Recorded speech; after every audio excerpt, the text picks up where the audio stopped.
Misalkan f(x) adalah sebuah fungsi di mana f(x), f(aksen x), dan f double aksen x terdefinisi dan kontinu untuk semua nilai x. Dan nilai mutlak dari f(x) dikurang sin x kurang dari atau sama dengan sepertiga untuk semua nilai x. Tunjukkan bahwa f(x) bernilai 0 setidaknya satu kali pada interval terbuka 0 sampai 2pi. Nah, jadi kita diminta untuk menunjukkan bahwa f(x) ini dia pernah nggak sih bernilai 0 dalam interval 0 sampai 2pi ini, di mana 0 dan 2pi-nya ini tidak termasuk gitu. Nah, sekarang kita mau sederhanakan dulu pertidaksamaan mutlak ini. Jadi kita mau ngilangin tanda mutlaknya biar lebih jelas. Nah, kan pertidaksamaan itu nilai mutlak f(x) min sin x kurang dari sama dengan sepertiga. Nah, kalau kita mau buka tanda mutlaknya, kita akan dapat pertidaksamaan min sepertiga kurang dari sama dengan f(x) min sin x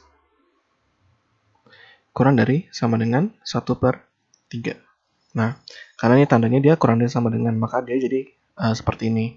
Artinya, nilai di dalam mutlak ini, dia harus ada di dalam min sepertiga sampai sepertiga. Nah, sekarang, kan tadi dia bilang dalam interval ini kan. Sekarang kita mau cari dua buah titik untuk kemudian kita masukkan dalam nilai x ini. Nah, titik pertama yang mau kita coba itu adalah x sama dengan pi per 6. Nah, jadi ketika x sama dengan pi per 6, kita akan dapatkan sin pi per 6 itu akan bernilai setengah. Karena dia berada di 30 derajat. Nah, sekarang kita coba masukin ini ke dalam pertidaksamaan ini.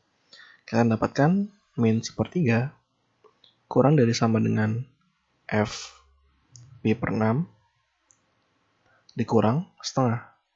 Jadi dikurang sama sin pi per 6. Lalu kurang dari sama dengan 1/3. Nah, yang di tengah ini kan ada min setengah. Kita pengen mengeliminasi dia.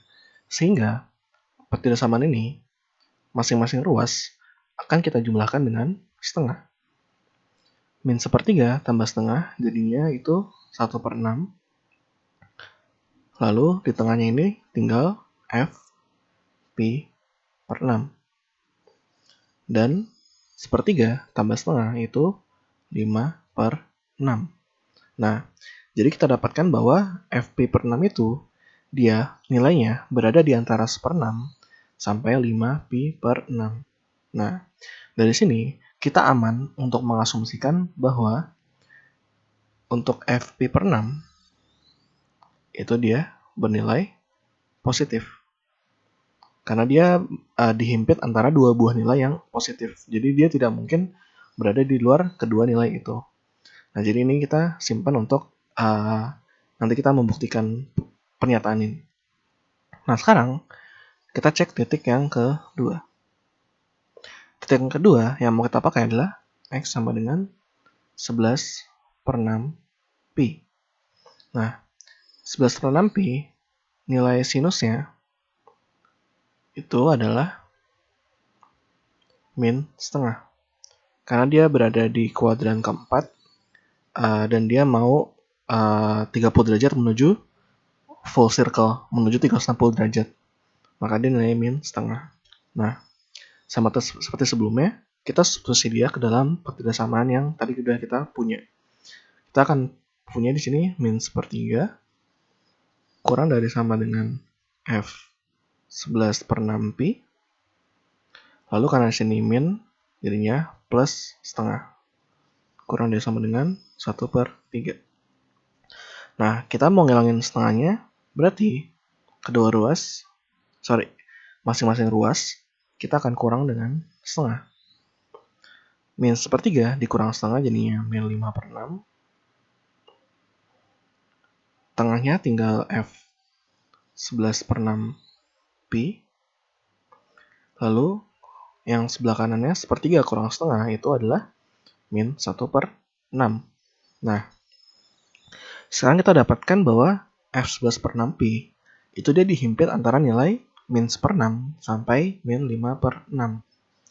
Nah, karena dia dihimpit dua bilangan negatif, maka mau nggak mau F11/6pi itu pasti bernilai negatif juga.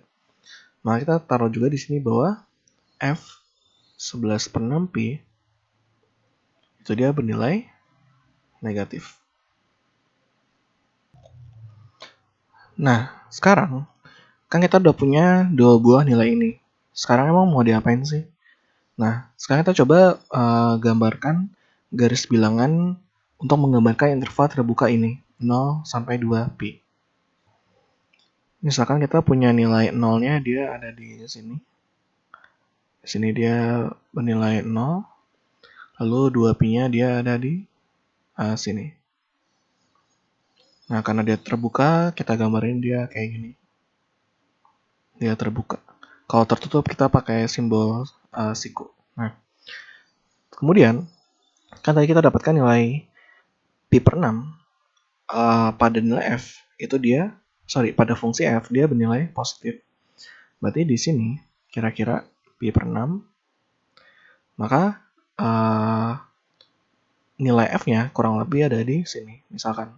Pokoknya dia ada di atas sumbu x. Nah, kemudian untuk 11/6pi, f-nya dia bernilai negatif. Berarti kurang lebih di sini 11/6pi dia karena negatif berarti ada di bawah sumbu x. Berarti kita gambarkan dia ada di sini. Nah, sekarang bisa dijamin nggak sih dari sini, dari f pi/6 sampai ke f11 pi/6 itu dia ngelewatin sumbu x yang menyatakan bahwa fx-nya bernilai 0. Nah, kita lihat ke kalimat pertama yang tadi dikasih bahwa fx, f aksen f, dan f double aksen x terdefinisi dan kontinu untuk semua nilai x. Nah, kontinu di sini penting bahwa selain dia terdefinisi pada setiap titik, dia kontinu. Artinya kontinu adalah dia tidak terputus gitu. Jadi tidak mungkin si fx ini, misalkan dia grafiknya pertama kayak gini, terus dia stop di sini, kemudian dia start di bawah sini, terus dilanjut. Nah, kalau dia kontinu, ini tidak mungkin terjadi kasus ini. Karena ini yang dinamakan kasus jump. Jump karena dia loncat dari sini ke sini, kemudian dilanjutin gitu. Nah, kalau dia kontinu, ini tidak mungkin terjadi. Nah, sehingga mau nggak mau, si grafik f ini dari fp/6 dia harus melewati sumbu x sebelum dia akhirnya sampai di f11 pi/6 gitu. Karena ini tidak dapat dihindari lagi, harus melewati ini. Nah, titik ini yang menandakan bahwa fx ini dia pernah bernilai 0 setidaknya satu kali pada interval terbuka 0 sampai 2pi gitu. Nah, yang tadi baru gue demonstrasiin itu sebenarnya kalau misalkan ada yang belum tahu atau mungkin lupa, itu yang dinamakan sebagai intermediate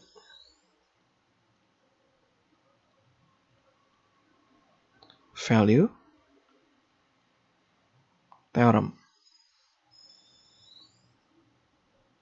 Rangkumannya adalah kalau kita punya fungsi fx itu dia terdefinisi pada setiap titik dan dia kontinu, lalu kemudian untuk dua nilai x a dan b, misalkan fa dan fb-nya dia berbeda tanda, misalkan satu positif satu negatif, maka ada sebuah nilai c yang dia berada di antara a dan b, di mana fc sama dengan 0. Nah, fc ini itu yang ada di sini maksudnya gitu. Itu yang intermediate value theorem. Nah, karena dia ada nilai 0 pada nilai dari pi/6 sampai 11 pi/6, kita bisa generalisir dia untuk interval terbuka 0 sampai 2pi gitu. Jadi karena dia di sini ada di dalam 0 2pi, jadi nggak masalah kita generalisir dia untuk interval terbuka ini gitu. Nah, maka terbukti bahwa dia pernah nilai 0 setidaknya 1 kali gitu.